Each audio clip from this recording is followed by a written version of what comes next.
Hi everybody, and welcome to the Way Out Workshop. This is my first go at being a content creator, but here we go. We'll walk inside and ta-da! It's not much, but it's home for now. So we got a couple of projects on the go. I have this generator here, so surplus generator from government surplus here in Canada. So I know it runs, but the problem I have is that the starter will not work on this thing. So I looked all over for a fuse, wasn't able to find anything. And then I decided, well, let's take the control panel off and maybe there's something hidden in there. And sure enough,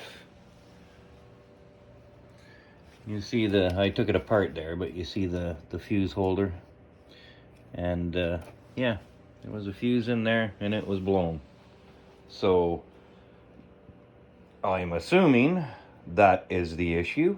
And I'm considering putting in a little fuse holder that's accessible from the front so you can change it that way. I'm just wondering whether there'll be too much vibration for that. All I have is the little glass fuses.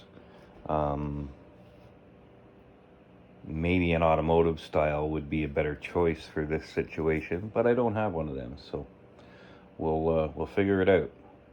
So that is going to be project number 1. First video ever from the Way Out Workshop. Somewhere in there, we're going to get to this thing I got over here. Some of you may know this is a CENCOM unit, which is a Welland manufactured product out of the States. It's found in emergency vehicles, fire trucks, ambulances, police vehicles. This is the amp and relay module.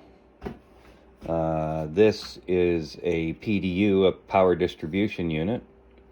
Here's some LED amber lights. Well, they're amber, red, and blue, but I'm only going to be using the amber.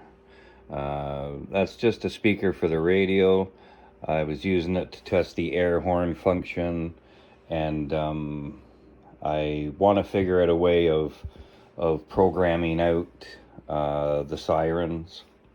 I don't need that, but I will need these buttons down here are this one, I believe this one, and this one are all controllable, and I can assign them to do different tasks, like maybe fog lights on a truck or other work lights around the vehicle, things like that.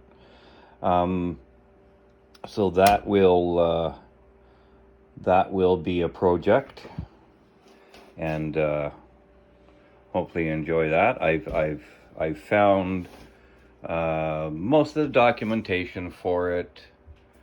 I found the program, the software to use to program it. And I'm going to have a couple of things to do, like if you look at these lights, somewhere up here.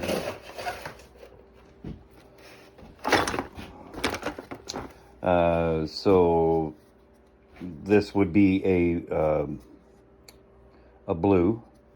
So you have your amber is on this side, and your, in this case, blue is on this side. So what I'm going to be doing is kind of decommissioning the blue side. You'll see in here that there's different colored LEDs in there. You can see which ones are amber and the other ones are blue, basically. So what I'm going to do is just going to desolder this so it can't be used as a red and blue flashing light. This is kind of similar. This is a little different, an older unit. So this is just blue. This doesn't have the amber option. And so basically what I'll be doing is taking the light apart. It's kind of hard for me to do this with one hand. And I see what everybody struggles with these videos. So yeah, I'm just going to take that out and desolder it on these ones and make it just a amber light. So what I'm looking at is to kind of build a, you might want to call it a marshalling vehicle or a pilot vehicle. So transport trucks with wide loads. There's certain circumstances they need a pilot vehicle, sometimes in front and behind, I believe. So, you know, those pilot vehicles need to be highly visible so they can warn people of this oncoming large load. And I also been thinking about doing some maybe some safety signage, like the guys that hold the stop signs, and have that vehicle, you know, very visible, things to that nature. And it's just something cool that I want to try figuring out and getting to work. So that might be after the generator.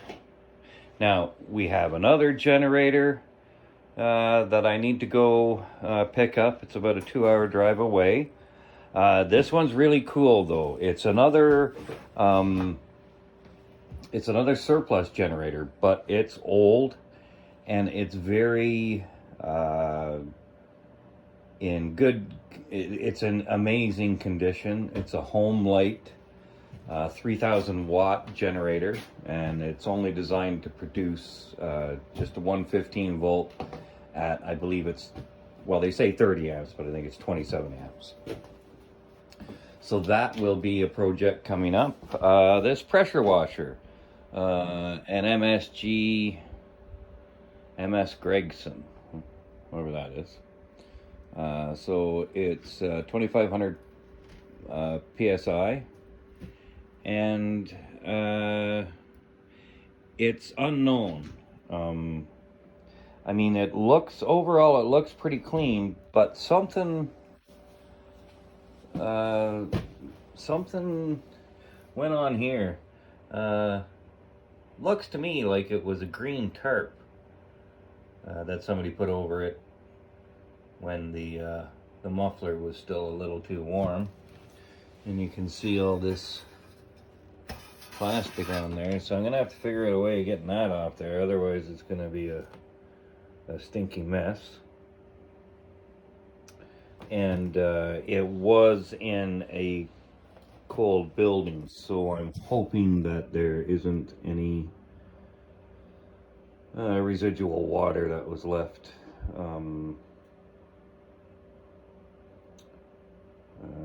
to damage the pressure head there.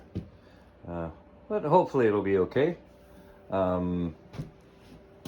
This generator that we're going to be working on today is I paid $400 and change for this. Weird thing about it is it's a gasoline generator, but even though it's gasoline, hold on a second, I gotta make myself somewhere to sit down so my knees don't give out on me. For those of you who know diesel and Cummins and Onan, you'll be surprised by this. this back up. And look at right there. Cummins, Onan. And it's a gasoline engine. Pretty weird. That being said, it's one of the best gasoline engines you can buy. It's a Subaru Robin, made in Japan. Heavy industrial engine. 13.5 horsepower. Has cast iron sleeves, so it's very rebuildable. And the great thing about these surplus, well, what can be the great thing about these surplus generators is the fact that some of them aren't used all that much. So this is an older unit. These are not even made anymore. I think in the 2000s, around there. This particular unit, has a total of 71 hours.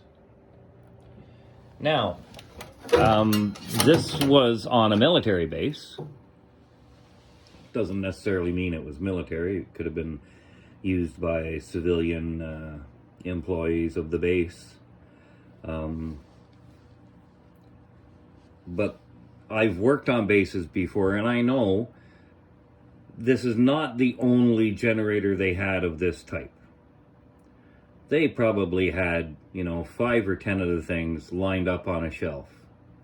And one of the first times it was used, that fuse blew and the starter no longer worked. Now it does have a pull start, but it's a 13.5 horsepower engine, so it's not that easy to pull. So if you were coming in to pick up a generator for the day, and you asked the guy behind the counter, or you told the guy behind the counter, well, I need a generator, I need something, 7,500 watts, and the guy points you back to the shelf with the generators on it, and you take any one of them, and this one's got a tag on it that says, will not start with starter. Well, I'm just going to take the one next to it. Thanks very much. So instead of somebody opening this thing up and looking what needed to be done, they just use the one next to it. Understandable. And that's good for me because this thing is basically brand new. I mean, you can see inside here, it's pretty well pristine. Not only that, I'm very impressed by the heavy-duty devices that have been used. It's rather simple, but nice heavy gauge wire. It's still very pliable. It's definitely the correct wire for what they're doing. All the terminations are actually crimped, which is nice. Look like they're crimped very well. So I know that the generator runs. The generator produces electricity. It's just hard to start. The reason it's hard to start is because you got to pull on that thing. So let's get this fuse replaced and get things back together again and see if we can get it working the correct way. Now, as I said, this is a new shop for me. I don't have all my tools here. It's cold. I got a milk heater going there, and I sometimes have to back it up with that Mr. Heater over there to get things comfortable.